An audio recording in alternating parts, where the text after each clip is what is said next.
இன்றைக்கி நம்ம ஊர் சமையல் ரெசிப்பியில் பார்க்க போகிறது ஒரு குருமா ரெசிபி தான். முதல்ல பச்சை பட்டாணியை ஊற வச்சு எடுத்து வச்சுருக்கேன். ஒரு உருளைக்கிழங்கும் கட் பண்ணி போட்டிருக்கேன் வேக வைக்கிறதுக்கு. குக்கரில் வச்சு 3 விசில் வச்சு எடுத்துக்கிடணும். இஞ்சி பூண்டு பேஸ்ட்டு தட்டி வச்சுருக்கேன். அப்புறம் ஒரு பல்லாரி சின்ன சின்னதாக கட் பண்ணி வச்சுருக்கேன். அப்புறம் தக்காளி பழம், அதையும் ஒரு சின்ன தக்காளி பழம் அதையும் சின்ன சின்னதாக கட் பண்ணி வச்சுருக்கேன்.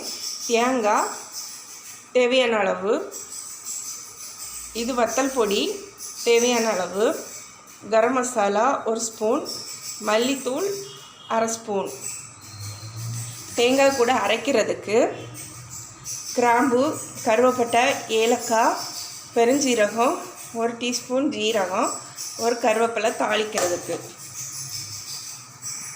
குருமா எப்படி செய்யலான்னு பார்த்துடலாம். கடலையெல்லாம் வேக வச்சு எடுத்தாச்சு. உருளைக்கிழங்கெல்லாம் மேஷ் பண்ணி வச்சுருக்கு. ஸ்டவ் ஆன் பண்ணிக்கிறேன். ஆன் பண்ணிவிட்டு தேவையான அளவு எண்ணெய் ஊற்றிக்கிறேன்.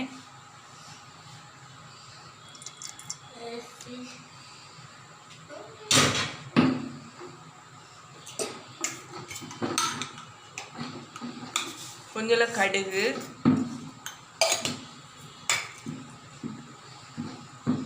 கருவேப்பிலை 2 கொத்து,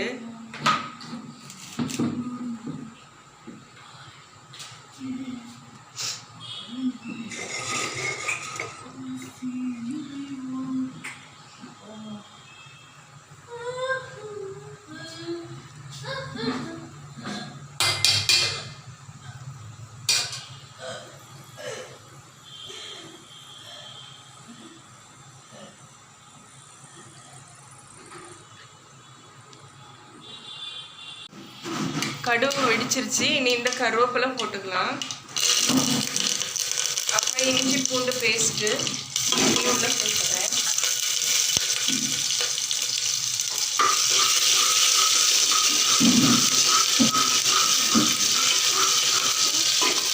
பல்லாரி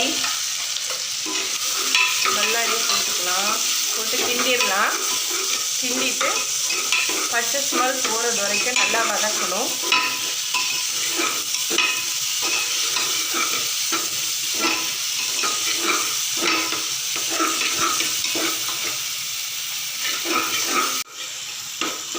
இனி அடுத்து தக்காளி பழம் போட்டுடலாம்.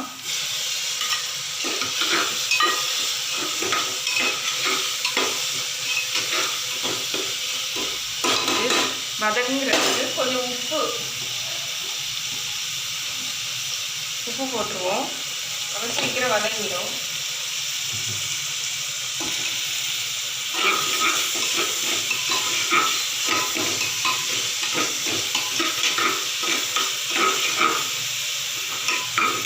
மல்லிப்பொடி, வத்தல் பொடி, கரம் மசாலா எல்லாம் எடுத்து வச்சுட்டோம்ல, அதை உள்ளே சேர்த்துடலாம்.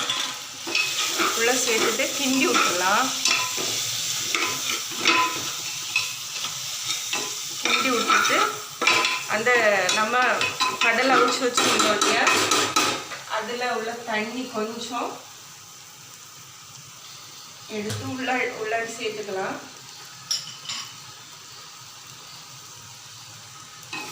கடலை அவிச்சு வச்சுருந்தோம்ல, அந்த தண்ணி கொஞ்சோண்டு சேர்த்துட்டு லைட்டாக வதக்கி விட்டுருங்க.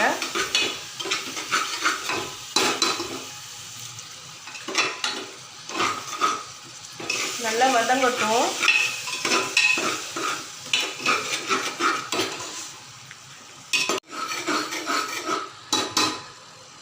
கொஞ்சோண்டு மஞ்சள் தூள் போட்டுக்கலாம்.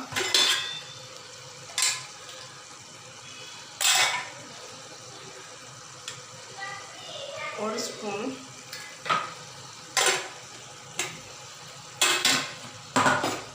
மஞ்சள் பொடி போட்டு கிண்டி விட்டுக்கலாம்.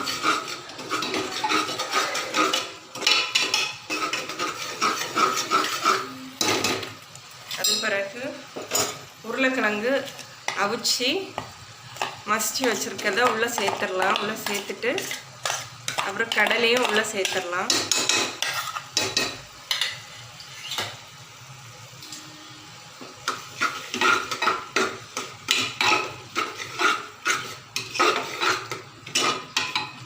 நல்லா திக்கு திக்னஸ்ஸாக வரும் உருளைக்கிழங்கு நம்ம மசிச்சு சேர்க்கும் போது. இனி கடலை பச்சை பட்டாணி அவிச்சு வச்சுருக்கோம்ல, அதை தண்ணியோடு உள்ளே சேர்த்துடலாம். அப்போ தான் சத்து.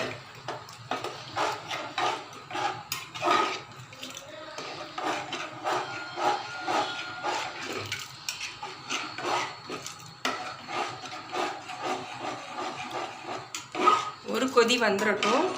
ஒரு கொதி வந்தோடனே நம்ம அரைச்சி வச்சுருக்க தேங்காய் எல்லாம் இருக்குல்ல, அதை உள்ளே சேர்த்துட்டு உப்பு எப்படி இருக்குன்னு கரெக்டாக பார்த்துட்டு நான்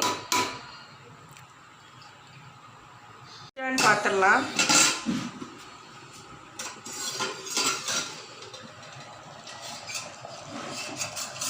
நல்லா கொதிச்சுட்டு இனி இந்த தேங்காவும் உள்ளே சேர்த்துடலாம்.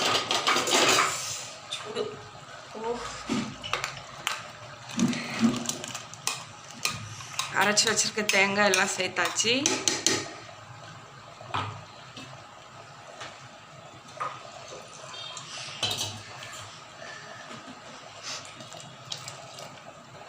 ஜாரில் இருக்கிறத கழுவி தண்ணி ஊற்றிடலாம்.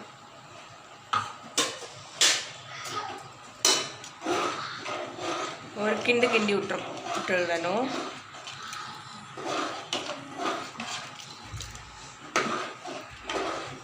இப்போ தேவையான அளவு உப்பு எப்படி இருக்குன்னு பார்த்துடலாம்.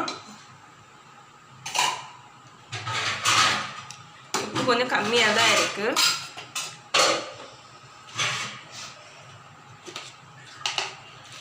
அதனால் கொஞ்சம் உப்பு தேவையான அளவு இவ்வளோலாம் போட்டுக்கிறேன். அப்படி காணாட்டா நீங்கள் கூட வந்து சேர்த்துக்கிடுங்க.